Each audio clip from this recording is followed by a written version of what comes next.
Our physical body is directly tied to our emotional body, and when you start to take care of your physical self, it's only natural that you start to gain more confidence and gain more clarity in how you think and feel. And in yoga, when I go on my mat and I do my yoga practice or I teach yoga, I feel so good about myself. And there's a point where you feel so good that you reach kind of the brim, and then it's like, well, it's great that I feel good, but I want to do more.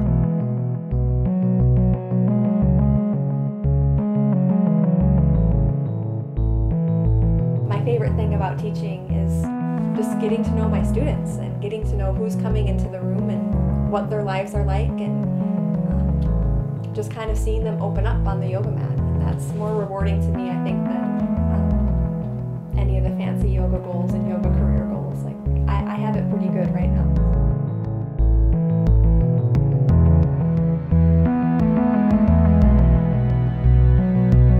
And some of the poses look amazing. But it's really just about testing what you're capable of. You know, there are poses 5 years ago that I thought I could never do, and now I do them. And it's not like I won a prize for getting the poses. It's just that we don't know what we're capable of. And I think the poses are one way where we test our own limits and boundaries. And so whether you ever get the pose or not, it's, do you try to get the pose? Are you diligent about getting the pose? It's like we just keep trying, and we do get stronger, we do get more flexible, but even if you never get the pose, it's the process of trying that's really, I think, the better lesson. You know, if a new student comes and takes my class, I just feel honored and almost nervous because it's such an important moment in their life, you know, and I want to make sure I do a really good job for them.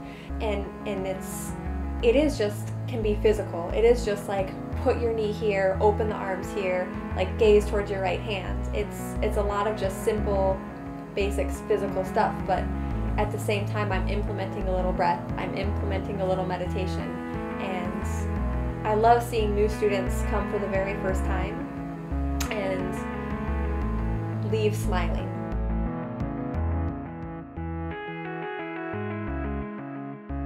And I get to really teach what I found to be helpful as far as like the poses themselves, my perspective on good alignment and good prep work for poses, but also just like how to live yoga. Like, why do we feel so good when we practice yoga, and how can we start taking the positivity we gain on our mat, how can we start taking that off our mat, because that's when it really counts. Like, it's great to feel amazing for an hour in a yoga class, and like you'll get that, but the hard thing is like, how do you take that into the rest of your life? And that's really what I want to teach people ultimately. Like, yeah, I want them to get more flexible, and I want people to get stronger, and I want people to focus for an hour, and if that's all you get out of my class, that's amazing, and I'm happy for you.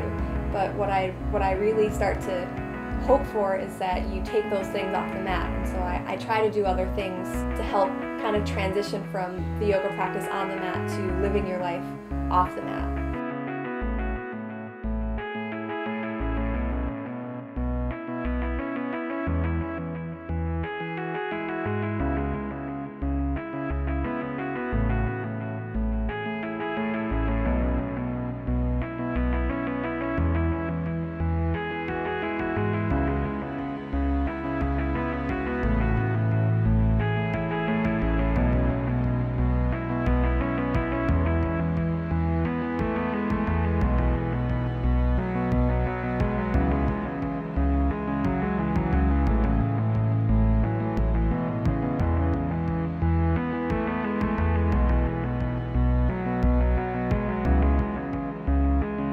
I feel lucky that I can help people be there to remember who they are.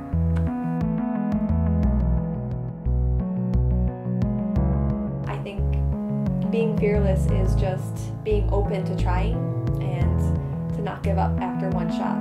But I think it takes some courage to believe you have something great inside you that's waiting to come out.